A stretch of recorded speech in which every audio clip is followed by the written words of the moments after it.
এই সেই ও যে রাস্তা, হেঁটে হেঁটে এই আসলাম বাগানের কাছাকাছি। আর ভাই ওই যে যাচ্ছে আমার আগে আগে। বন্ধুরা দেখেন, এই ধান পাশ চাষ করেছে, মাঠে ধান সব সুন্দর। ওই যে ছেলেবেলে ফুটবল খেলতেছে, অন্ধকার হয়ে আসতেছে।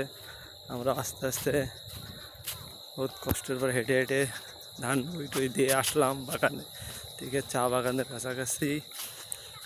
আয়ুব ভাই সামনে আছে, যাচ্ছি। অবশেষে চা বাগানের কাছে পৌঁছে গেলাম। এই সেই চা, সবাই যে চা পাতা দিয়ে চা বানায় খান, চা গাছ। এই যে দেখেন বাস্তবে, এই যে নতুন পাতা হয়েছে চার, এই পাতা, চা বাগান, চা গাছ, সম্পূর্ণ চা। বেলা থাকতে আসলে একটু ভিতরে যে দেখতাম, কিন্তু এখন পারতেছি না, অন্ধকার হয়ে আসছে।